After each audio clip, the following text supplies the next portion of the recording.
Olá, ouvintes! Sejam muito bem-vindos a mais uma edição do podcast ABTCP Revista Papel em Minutos. Eu sou Patrícia Capo, editora de publicações da ABTCP, e estou aqui com a Thaís Santi, minha editora assistente, para trazer os destaques dessa nossa mais recente edição, maio de 2026. Olá, Patrícia. Olá, ouvintes. E nesta edição, nosso destaque é a celebração dos 35 anos da Veracel, uma joint venture da Suzano com a História Enzo, que destacou a região de Onápolis, na Bahia, para todo o mundo a partir da produção de celulose da companhia. Nesta matéria, apresentamos como a nova liderança projeta o próximo ciclo de desenvolvimento a partir da integração entre competitividade, tecnologia, biodiversidade e impacto social.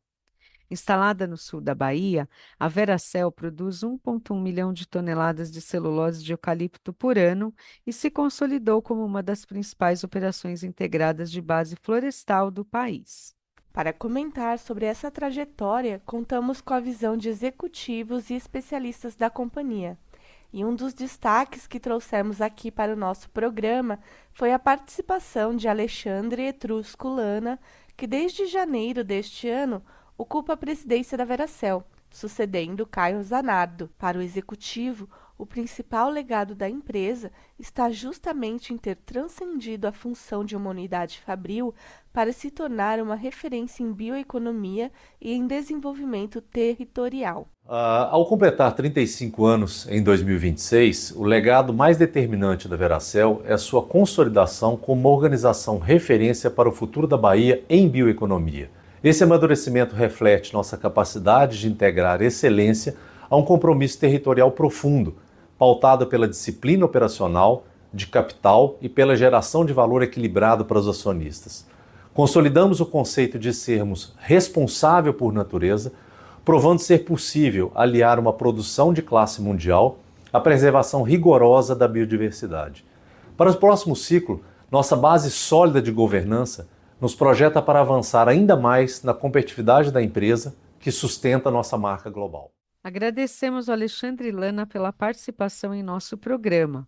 Para quem quiser conhecer mais sobre a história da Veracel, acesse agora mesmo o site revistapapeldigital.org.br ou o nosso portal newspulpaper.com. Além disso, a edição impressa deve chegar em breve em suas residências. É isso mesmo, Patrícia. E dando continuidade ao programa, falamos agora sobre a entrevista do mês, que traz informações sobre a participação das mulheres no setor. Trata-se da quarta edição do Panorama de Gênero do Setor Florestal, elaborada pela Rede Mulher Florestal, lançada neste mês de maio. Nesta entrevista, Bárbara Bonfim, presidente do Conselho Diretor da Rede Mulher Florestal, analisa os principais resultados e explica por que a equidade de gênero deve ser entendida não apenas como compromisso social, mas como uma agenda estratégica para a competitividade, a inovação e o futuro do setor florestal brasileiro. Exatamente, Thaís. Vale destacar que, embora a nova edição da pesquisa apresente uma participação de mulheres que chegou a 23% na amostra analisada, ante 13% na edição anterior, indicando avanço na inserção feminina em uma cadeia produtiva historicamente marcada pela predominância masculina, os dados também revelam que 90,6% das empresas participantes afirmam possuir políticas de gênero não discriminatórias, indicando lacunas na efetividade dessas práticas, na governança da agenda e na capacidade de transformar compromissos formais em mudanças concretas no cotidiano das organizações. Agradecemos a Bárbara por ter concedido esta entrevista à jornalista Fernanda Capo e convidamos vocês, ouvintes, à leitura completa com os principais resultados para conhecer mais informações sobre essa relevante pesquisa. E seguimos agora para o segundo bloco do programa que resume conteúdos das edições mensais impressas da revista O Papel e segue rumo aos seus 90 anos de circulação.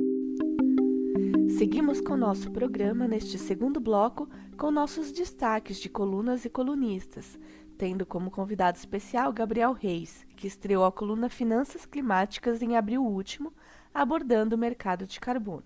Além do nosso mais novo colunista, Gabriel Reis, temos também aqui conosco neste podcast o Márcio Funchal, que assina mensalmente as colunas Estratégia e Gestão e a Estatísticas. E nesta edição, ele fala sobre o resultado econômico do setor de celulose e papel no Brasil, comentando também brevemente sobre o que é possível dizer em relação ao segundo semestre deste ano. Se é que é possível dizer algo mais efetivo sobre este cenário futuro, certo, Patrícia? Certo, Thaís. Como diz o ditado popular, tudo certo e nada resolvido. Mas vamos começar pelo começo, Thaís, convidando quem anunciamos como novo colunista, o Gabriel Reis, que vai nos dar um panorama do mercado de carbono e ressaltar o tema desde a sua primeira coluna lançada neste abril de 2026. Olá, Patrícia, ouvintes. Em primeiro lugar, queria agradecer o convite e dizer que é uma grande honra fazer parte da equipe O Papel. Nós não chegamos ainda nem na metade do ano e o mercado de carbono já foi muito testado por manchetes e questionamentos que contribuíram diretamente para a volatilidade dele. Mas ainda assim, ele tem se mostrado muito resiliente, inclusive até impulsionando o desenvolvimento de serviços essenciais para o que a gente chama de seu amadurecimento, finalmente. Seja fomentando aspectos de transparência, clareza sobre diferenciação de qualidade de projetos e, mais recentemente, até questões de mitigação de risco. E essa chegada de uma nova infraestrutura traz uma confiança renovada no mercado. Na nossa primeira coluna de finanças climáticas, nós discutimos que o Brasil tem hoje a segunda maior área global de projetos de carbono de base florestal ativa no mundo, com cerca de 3,5 milhões de hectares. O líder desse ranking continua sendo os Estados Unidos, com quase 4 milhões de hectares, mas aqui no Brasil, assim como no resto da América Latina, a concentração desse tipo de projeto segue a presença do bioma amazônico na região. Cerca de 3,1 milhões de hectares desse montante estão concentrados em áreas de Amazônia, e os demais espalhados por áreas onde a atividade de base florestal já faz parte da atividade rural tradicional de alguma forma. A título de comparação, esses mesmos projetos já emitiram cerca de 85 milhões de créditos entre metodologias distintas de conservação ou restauração florestal, o que totaliza cerca de 65% de todas as emissões de créditos de carbono feitas até hoje no Brasil, o que ressalta ainda mais a importância do setor florestal também para esse outro mercado. Bom, na edição de maio, nós discutimos o potencial e a importância dos projetos e dos créditos de carbono como pontes entre a economia tradicional e a economia de baixo carbono. Especificamente no âmbito florestal, nós abordamos como eles podem viabilizar projetos de manejo sustentável ou outras práticas de baixo carbono que quase atingem os limites inferiores de investimento ou as necessidades de retorno e capital de investidores, mas não fazem. E como esse tipo de projeto, essa nova economia que contempla projetos de carbono, finanças climáticas e outras questões adjacentes, fomentam esse tipo de iniciativa e tornam eles atrativos para o investidor. As dinâmicas de precificação e demanda de créditos no mercado têm se mantido relativamente estáveis ao longo do último ano. Mas, mais do que isso, nós observamos alguns fatores muito positivos para o mercado brasileiro, especialmente na categoria florestal, como a persistência da tendência que nós na Fast Markets já observamos há mais de um ano, onde créditos de projetos desenvolvidos na América Latina e mais especificamente no Brasil têm consistentemente transacionado a preços maiores do que projetos muito similares desenvolvidos em outras regiões, como no Sudeste Asiático e na África Subsaariana. Então, é um panorama muito animador para quem entra no mercado ou para quem já está ativo nesse mercado aqui no nosso país. Agradecemos o Gabriel Reis pela sua ilustre participação em nosso programa e destacamos aos ouvintes que o Gabriel Reis é responsável pelas análises dos mercados de carbono florestal na Fast Markets e palestrante internacional com experiência no desenvolvimento de projetos de carbono em diversos países da América Latina e na gestão de investimentos florestais de grande escala. Vale, portanto, senhoras e senhores, acessar as duas primeiras colunas Finanças Climáticas em opapeldigital.org.br ou pelo portal newspulpaper.com, área dos colunistas, pois há informações importantes a serem conferidas nestes novos conteúdos recém-lançados com exclusividade pelos veículos de imprensa da ABTCP. E vamos convidar agora o Márcio Funchal para falar sobre como ele resume o resultado econômico do setor de celulose e papel do Brasil. O Márcio, Thaís, fez sua projeção deste cenário com base em análise no horizonte dos últimos 10 anos de resultados registrados pelas empresas. Olá, Patrícia, e olá a todos os ouvintes. No artigo desse mês, eu trago uma análise setorial do andamento da saúde econômica das empresas do setor de celulose e papel aqui no Brasil. São 4 agrupamentos que a gente tem estatísticas disponíveis. O primeiro é relacionado aos fabricantes de celulose, branca e marrom. O segundo agrupamento reúne as indústrias de papel, papelão, papel cartão e assim por diante. O terceiro agrupamento reúne as empresas que produzem embalagens com esses papéis produzidos do grupo anterior. E o quarto agrupamento reúne todas as demais empresas que trabalham dentro do segmento ou do setor, né, de celulose e papel, com os fabricantes de papel higiênico, outros tipos de papéis absorventes e assim por diante. Então, a ideia de pegar os últimos 10 anos é para que a gente tenha capacidade de compreender os fenômenos sociais e econômicos que ocorreram no período e a gente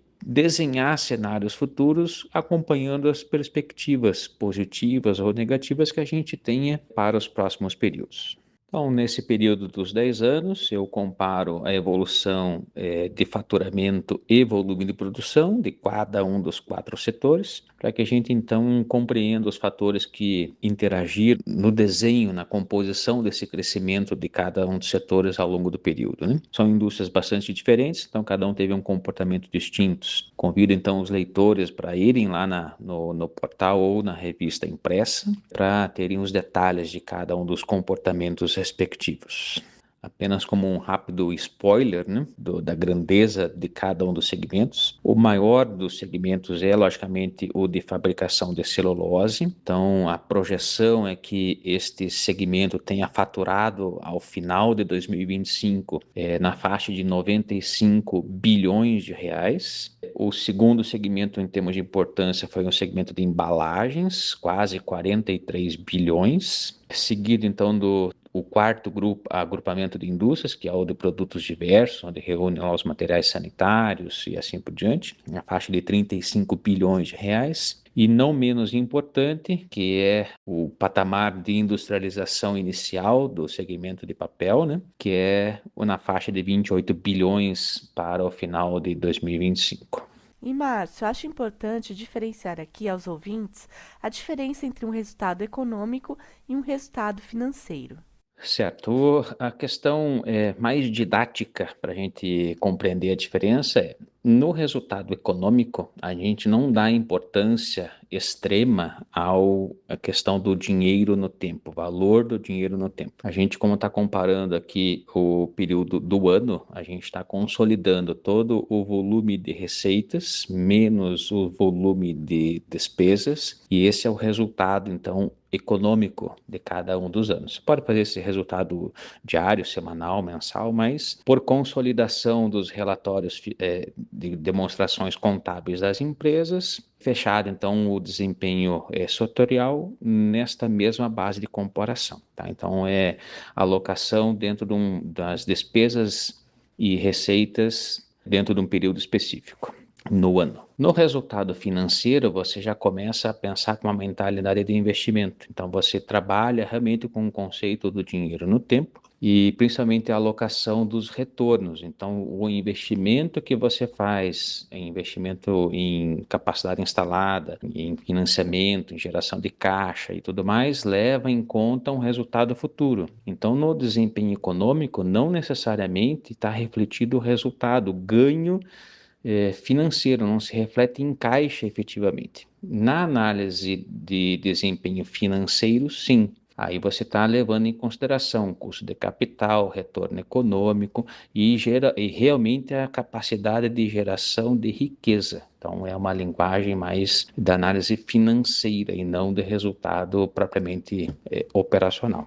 E só para fechar este nosso bate-papo, Márcio, você que vem fazendo projeções relevantes há certo tempo sobre cenários do nosso setor de base florestal, seria possível você dar aos ouvintes alguma perspectiva sobre como a nossa indústria deve se comportar nos próximos meses deste ano? Olha, essa é a pergunta de 1 milhão, né? Porque a gente não tem, na verdade, uma certeza para este segundo semestre. O nível de incerteza, tanto em termos econômicos quanto políticos, não só nacional, mas mundial, né? Com os conflitos, as incertezas entre regulação de mercados, assinaturas de convênios de comércio bilaterais ou multilaterais, tudo isso tem trazido um caldeirão de cenários possíveis e factíveis e que o empresário tem que conviver a questão do seu planejamento para o próximo período, né? Então a gente está falando já estamos praticamente vivendo o segundo semestre, apesar de ainda estar faltando ali 1 mês e alguns dias, mas na cabeça do empresário ele já está com o desenho já executando o planejamento do ano anterior. Então, para ele é importante ter essa capacidade de ler os sinais de mercado para antever as suas ações. Então, é um cenário bastante complexo. Nessa reportagem que você comentou, né, Patrícia, tiveram diversos analistas colocando suas posições e a gente não tem, na verdade, um desenho fácil e definido do que vai acontecer. Então, a gente acabou de ter aqui novidades do Acordo Comércio Mercosul-União Europeia, notícias ruins aqui para a nossa, por exemplo, produção pecuária, mas também, nesse mesmo sentido, tivemos aspectos positivos também para a própria indústria ligada à madeira, com redução de tarifas para o mercado americano. Então, as situações são complexas. O importante para este cenário do segundo semestre é entender que nada está plenamente definido e é importante que o empresariado, as suas equipes de gestão, de planejamento, estejam sempre atentas à leitura de sinais e que o planejamento esteja sempre em conexão com a realidade. Nunca foi tão importante uma gestão ativa, proativa para a leitura dessas variáveis de negócio. Agradecemos a relevante participação do nosso colunista Márcio Funchal em nosso programa e observo aos ouvintes que a reportagem que ele citou, a que me referi em conversa com ele, é a reportagem de capa da O Papel de Março 2026, que traz o setor de árvores cultivadas no compasso da economia. E pode ser acessada, para quem não leu, pela opapeldigital.org.br. E aí vocês conferem a como, né, poderemos visualizar alguma perspectiva sobre como nosso setor deve se comportar neste 2026. E chegamos ao bloco final de mais uma edição do podcast A BTCP Revista o Papel em Minutos. Em especial, neste encerramento, você confere os destaques das colunas Radar, News Paper e a BTCP em Foco, e o tema de capa da edição de junho da Revista o Papel. Começando pela coluna Radar desta edição, entre os temas mais relevantes estão o avanço do mercado regulado de carbono no Brasil, a marca de 10 milhões de hectares certificados pelo FSC, a remoção de 6 milhões de toneladas de CO2 pela Bracel e a iniciativa da Suzano de zerar o envio de resíduos industriais para aterros. A sessão também traz notícias sobre expansão industrial, exportações de madeira e novas tecnologias para o setor. Seguindo agora para a coluna BTCP em Foco, o principal destaque foi a participação da BTCP na Tapcon 2026 nos Estados Unidos, fortalecendo a presença internacional da associação e consolidando a TAP como co-realizadora do Congresso ABTCP 2026.